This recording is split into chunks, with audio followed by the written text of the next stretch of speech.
গল্পটা শুরু হয় লিয়া নামের এক মেয়েকে দিয়ে। সে তার বাবার সঙ্গে একটি অফিসিয়াল ট্রিপে এসেছে। লিয়ার বয়স আনুমানিক ২২ বছর, দেখতে খুবই সুন্দর। তার বাবা একজন বড় কোম্পানির সিইও। আজ তার এক বিশাল ব্যবসায়িক চুক্তিতে সই করার কথা। লিয়া বাবার কাছে এসে জিজ্ঞেস করে, তুমি কি করছো? বাবা উত্তর দেয়, আমি একটা গুরুত্বপূর্ণ বক্তৃতা তৈরি করছি চুক্তিটা নিশ্চিত করার জন্য। লিয়া বলে, আমি কি তোমার সঙ্গে মিটিংয়ে যেতে পারি? আমি কথা দিচ্ছি একদম শান্ত হয়ে বসে থাকব, কোনো ভুল করব না। শুরুর দিকে বাবা আপত্তি জানায়, কিন্তু পরে রাজি হয়ে যায়। তারপর লিয়া মিটিংয়ের জন্য তৈরি হতে শুরু করে। তার বাবাও এরপর বেরিয়ে যায়। তবে লিয়ার তেমন কিছু করার ছিল না, তাই সে গোসল করে নেয়। তৈরি হয়ে হোটেলের ভেতরেই হাঁটতে শুরু করে। যদিও বাবা তাকে বলেছিলেন ঘর থেকে বের না হতে, কিন্তু পানি কেনার দরকার হওয়ায় তাকে বের হতেই হয়। লিয়া যখন লিফটে ওঠে তখন সেখানে একজন সুদর্শন পুরুষ আগে থেকেই দাঁড়িয়েছিল, বয়সে অনেকটাই বড়। সে তার মেঝের বোতাম টিপতে হাত বাড়ালে তার হাতটা গিয়ে লিয়ার হাতের সঙ্গে লাগে। আসলে লোকটা ইচ্ছে করেই এটা করেছিল, কিন্তু লিয়া কিছু বলে না, বরং গাম চিবাতে চিবাতে ঠান্ডা মেজাজে দাঁড়িয়ে থাকে। এই সংযত স্বভাব লোকটার ভালো লাগে। লিয়ার সৌন্দর্যে সে মুগ্ধ হয়ে পড়ে।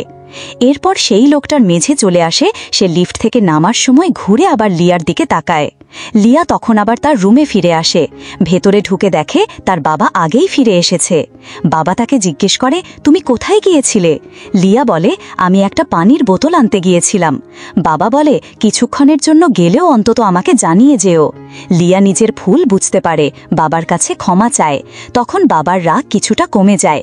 তিনি মেয়েকে জড়িয়ে ধরে বলেন, আমি সবসময় তোমার জন্য চিন্তা করি, কারণ এই পৃথিবীতে তুমি ছাড়া আমার আর কেউ নেই।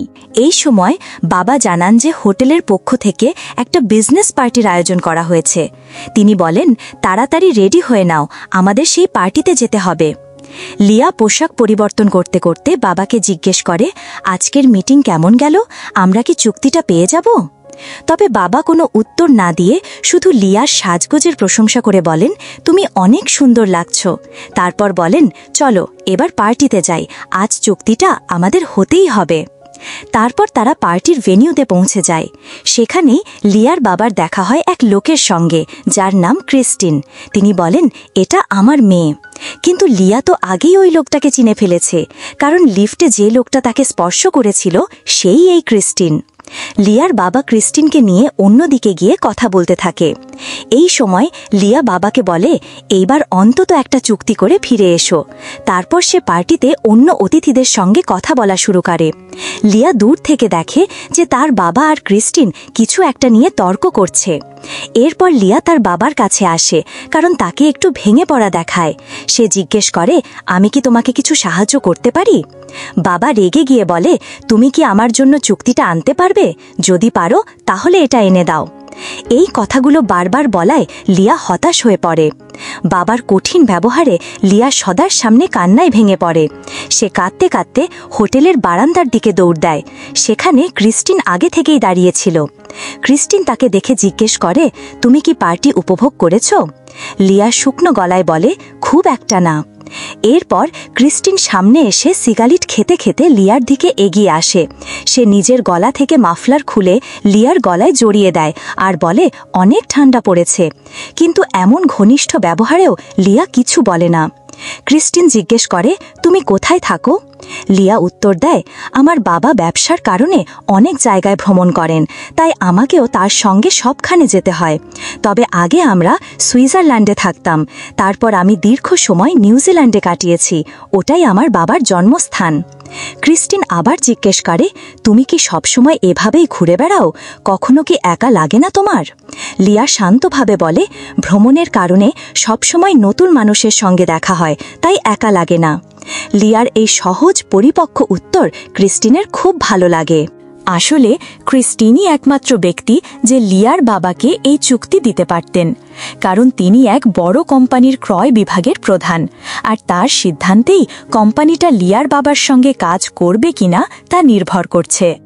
এরপর লিয়া তার পার্স থেকে একটা মোছার টিস্যু বের করে ক্রিস্টিনকে দেয়। তারপর বলে, আমার বাবা নিশ্চয়ই আমাকে খুঁজছেন, তাই এখন আমাকে যেতে হবে। এরপর লিয়া সেখান থেকে চলে যায়। যাওয়ার আগে বলে, কিছুক্ষণ পরে আমরা আবার মিটিংয়ে দেখা করব। পরবর্তীতে লিয়ার বাবা ক্রিস্টিনকে বলেন, তুমি এই চুক্তিটা আমাকে দাও, কারণ আমি সবচেয়ে ভালো মানের কার্পেট সবচেয়ে কম দামে দিতে পারি। ক্রিস্টিন উত্তরে বলে, তোমার দাম আরও কমাতে হবে, তবেই আমি এই চুক্তিটা তোমাকে দিতে পারবো। লিয়ার বাবা তখন নিজের পণ্যের গুণমান সম্পর্কে ব্যাখ্যা করতে শুরু করেন, কিন্তু ক্রিস্টিনের মন পুরোপুরি সেখানে ছিল না। সে শুধু লিয়ার দিকেই তাকিয়েছিল। লিয়া পাশেই বসেছিল, নিজের হ্যান্ডব্যান্ড নিয়ে নাড়াচাড়া করছিল। সে একটু নার্ভাস ছিল, কারণ ক্রিস্টিন তার একেবারে পাশে বসেছিল আর এক দৃষ্টিতে তাকিয়েছিল, যা খুব অস্বস্তিকর লাগছিল।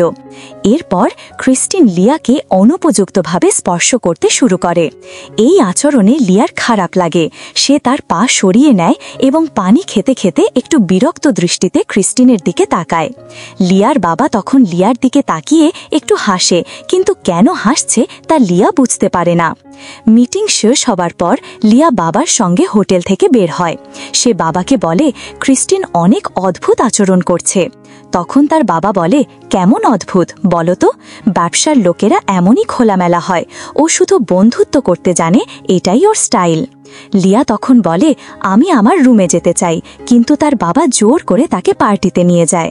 রাতের খাবারের পর সবাই আনন্দ করছিল, নাচছিল আর মদ্যপান করছিল। এই সময় ক্রিস্টিন আবার লিয়ার কাছে আসে এবং নাচার জন্য আমন্ত্রণ জানায়। প্রথমে লিয়া একটু অস্বস্তি বোধ করে, কিন্তু আস্তে আস্তে সে ক্রিস্টিনের সঙ্গে স্বাভাবিক হতে থাকে। সে চাচ্ছিল এই সময় বাবার সঙ্গে একটু কথা বলতে, কিন্তু দেখে তার বাবা ইতিমধ্যেই এক মহিলার সঙ্গে ঘনিষ্ঠ হয়ে পড়েছে। ক্রিস্টিন তখন ধীরে ধীরে লিয়াকে পার্টির একদম অন্য পাশে নিয়ে যায়। এই সময় লিয়া বারবার বাবার দিকে তাকাতে থাকে। তার মনটা কেমন যেন খারাপ লাগছিল। সে ভাবছিল, বাবা কেন আমাকে কিছু বলছে না, কেন থামাচ্ছে না? এই সব ভাবতে ভাবতেই সে ধীরে ধীরে ক্রিস্টিনের সঙ্গে নাচতে থাকে।